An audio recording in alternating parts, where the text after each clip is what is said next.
누이 이태준 1928년.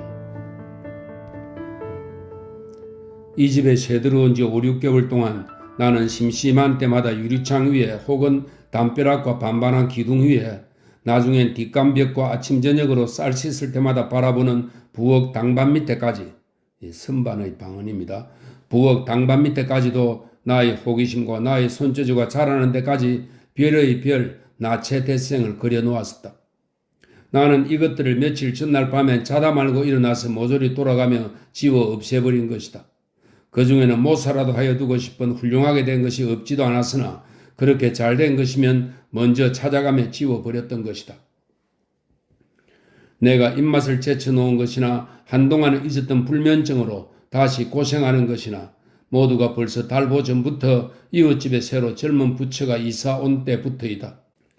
말이 이웃집이라 하여도 한 지붕 안일 뿐만 아니라 지진할 때마다 벽이 흔들려 숟가락이라도 드나들 만큼 이구석 저구석에 틈이 벌어져 이 집과 저 집이라는 것은 고사하고 이 방과 저 방의 경계라 하더라도 아주 허수한 것이었었다. 이와 같이 나의 집과 저들의 집이 서로 경계가 희박한 만큼 저들의 생활 내용은 나의 생활에 밀접한 영향을 주고 있던 것이다.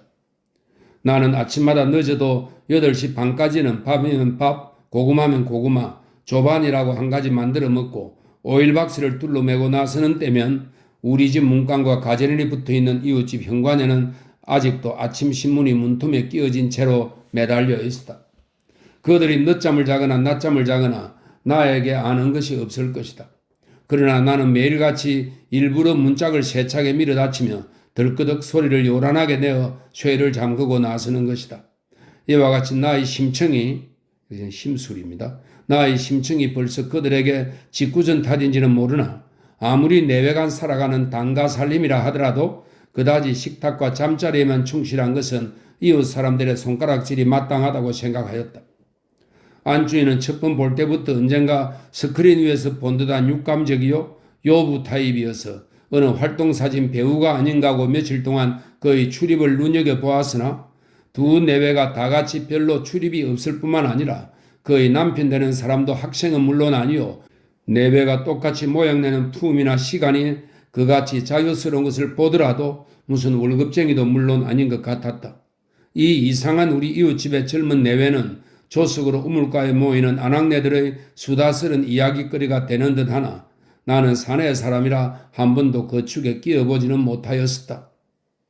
아무튼 장지문 한 겹으로 칸을 막은 아래 윗방과 같이 모든 음성이 그대로 울려오고 별별 냄새가 그대로 풍겨오는 우리 이웃 방에 그 염치 없는 젊은 내외의 생활은 갓난하고 고독한 나에게 정신상으로나 육체상으로나 여간한 악영향을 주는 것이 아니다. 아침에는 그들이 고요하게 잠들어 있을 때이므로 서로가 몰간섭이겠지만 저녁을 먹을 때부터는 나의 단출한 생활이란 여지없이 그들에게 타격을 받게 되는 것이다. 매일같이 옆방에서 흘러오는 고기 찢어지는 냄새엔 씹어 삼키려던 닭고항 쪽이 그만 장작개비처럼 굳어지는 것 같았다. 냄새도 냄새려니와 전등 불빛까지도 우리 방 것보다는 몇십 배나 더 밝은 것이어서 버그러진 벽 틈으로 쏟아나오는 그 맹렬한 광선은 마치 적군의 탐조등과 같이 쓸쓸한 나의 식탁 위에 어른거리는 것이 밉살물이 서로를 뿐들어 마주 앉아 서로 군하는 은근한 것과 야금야금 고깃점을 씹어 삼키는 소리가 애총을 파먹는, 애총은 어린아이의 무덤입니다. 애총을 파먹는 짐승같이 얄미운 생각도 일어나는 것이다. 그러나 나는 이것만이라면 오히려 다행으로 알 뿐만 아니라 공연히 남의 젊은 부처에게 물에서는 험담을 내어놓지 않을 것이다. 그들의 저녁상은 보통 7시에 시작되어 8시 반까지는 끝이 난다. 설거지하는 소리 들은 적이 없으니 아마 그 이튿날 아침에야 마지못해 하는 것 같다. 대체로 네 분이 똑같이 게으른 편인 것은 쓰레기통을 보아서도 짐작할 수 있는 것이다. 부엌 문 밖에 가지런히 놓여있는 2개의 쓰레기통은 무엇보다도 우리 두 집안 식구의 성격으로부터 생활 정도에까지 통계적으로 설명하고 있는 것이니 우리 쓰레기통에는 언제나 낯익은 쓰레기로 고구마 껍질, 담아내기 껍질, 그리고 보리차 건더기 같은 것에 불과하였다. 그러므로 한 달이 지나가야 석유통만 한 쓰레기통에 다 차보는 적이 없었다. 그러나 우리 이웃집 쓰레기통은 두 식구가 살기도 하려니와 아무튼 일주일이 멀다 하고 거덕거덕 차고 넘치는 것이니 이름 모를 간점의 통들과 과일 껍질과 그 중에도 콤비우통 같은 이 콤비우는 소금에 절인 소고기를 쪄서 통조림을 한 것입니다. 콤비우통 같은 것과 닭의 뼈다귀 때문에 근처에 있는 개새끼들이 아침 저녁으로 모여들어 쓰레기를 파헤쳐 놓고 가는 것이다. 그러면 쓰레기라도 남의 눈에 띄지 않아야 할 수치스러운 것이 길 위에 나동거려져서 장사치들이 발로 툭툭 차고 다니도 그 집 사내 사람이나 안 사람이나 비 한 번 드는 것을 보지 못하였다. 그들은 저녁이 끝나면 늘 유성기를 틀어놓았다. 이 유성기 많은 옆방에 있는 나에게까지 공통되는 쾌락이었었다. 그러나 내가 제일 괴롭기 시작하는 때는 이 유성기를 듣고 나서부터이다. 옳지, 오늘은 목욕을 가지 않고 집에서 닥달을 하는구나. 사내만 의대로 나가는구나. 나는 하루도 몇 번씩 벽에 붙어서 그들의 쾌락을 훔쳐보기도 하였다. 계집이 화장하느라고 젖가슴에 손길이 찰석거리는 소리를 들을 때마다 나는 일정한 벽 틈으로 가서 눈을 맞추고 섰는 것이다. 계집은 우통을 벗어제끼고 돌아앉았으나 그와 마주 앉은 거울 속에 그의 그림자는 나와 정면으로 대하게 되는 것을 그는 물론 모를 것이다. 미미가쿠시의 머리는 미미가쿠시는 귀를 덮은 여자의 머리 모양을 뜻하는 일본말인데 1920년대에 유행한 헤어스타일입니다. 미미가쿠시의 머리는 빗질만 몇 번 하고 나서 끓는 물에 짜내인 낫수건으로 얼굴에서 귓속까지 목덜미에서 젖가슴까지 살이 빨개지도록 문대고 나서는 김이 구름피다 나는 자기 얼굴이 으스름하게 거울 속에 숨어있는 것을 자기도 한참이나 모르는 사람처럼 바라보는 것은 아마 내가 이만하니까 하는 얼굴 고운 계집의 자존심이라고 생각한다. 거울 속에 그는 나를 보고 한번 쌩긋 웃으며 다시 화장을 계속한다. 붉은 병, 푸른 병, 흰 병, 모조리 마개를 뽑아서 널어놓고 이것 바르고 저것 바르고 하는 분주한 틈에서도 한 가지를 바르고 날 때마다 한 가지씩 표정을 연습하는 것이 더욱 흥미있는 일이다.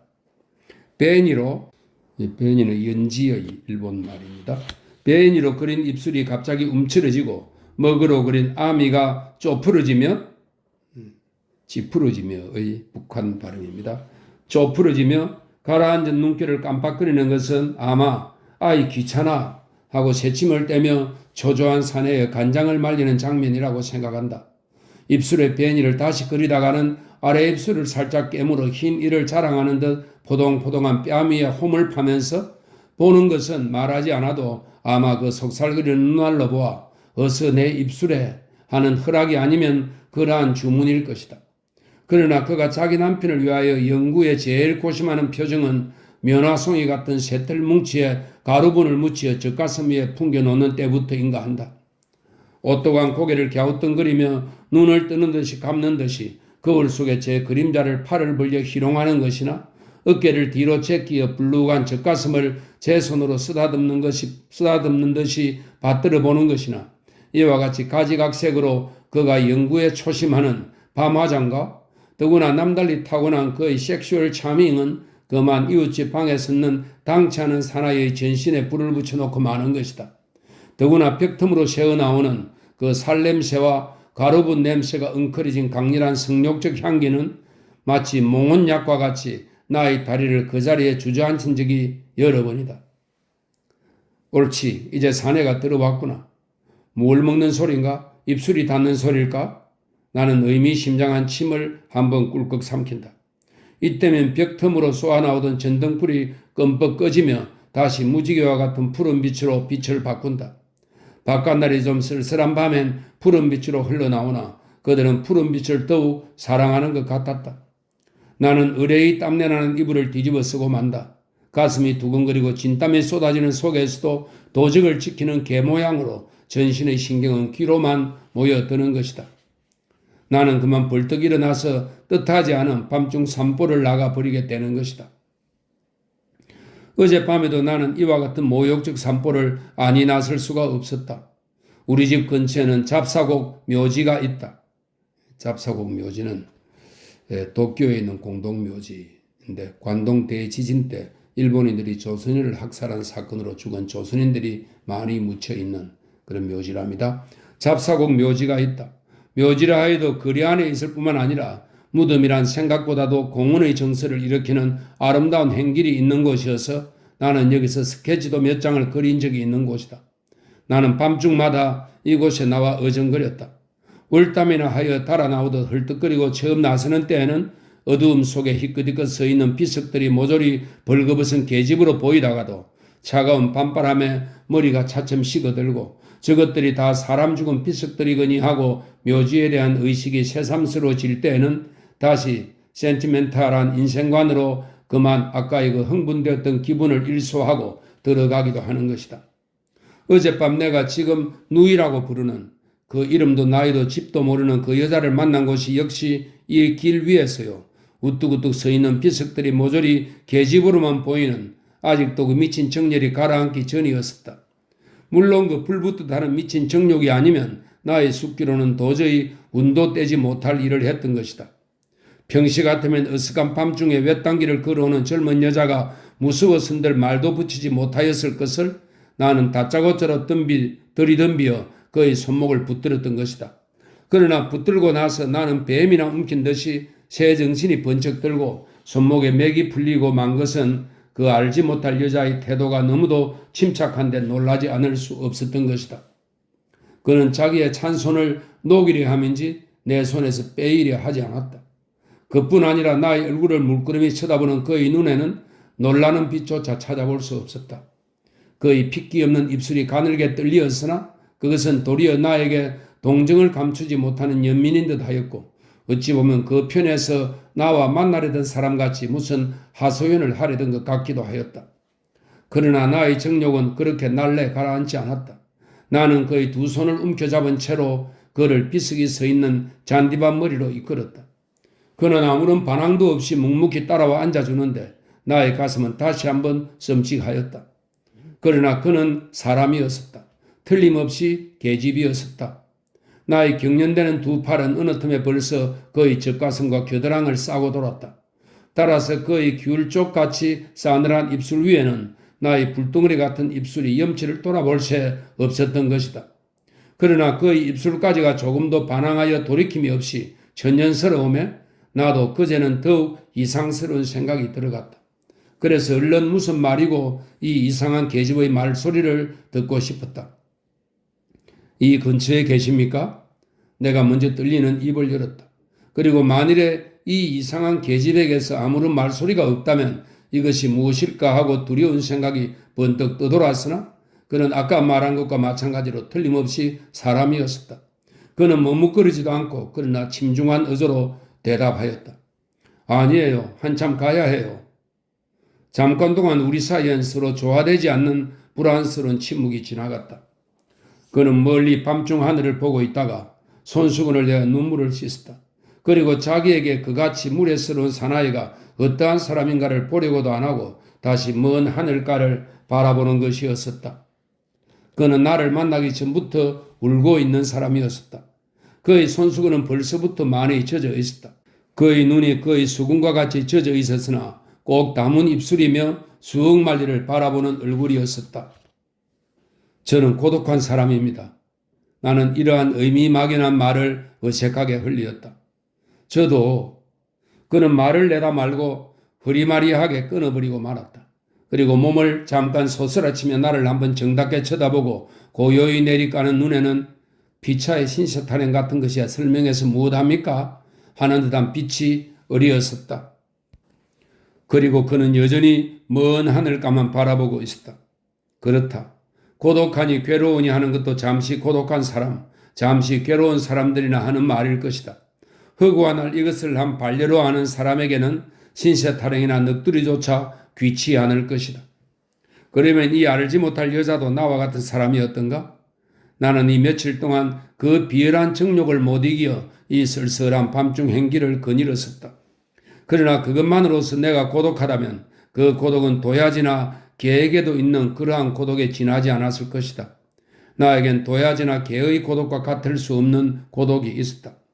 우리 이웃집에 그 젊은 부처가 이사오기 전에도 나는 몇 번이나 이 밤중 묘지의 행기를 나 홀로 어정거리었었다.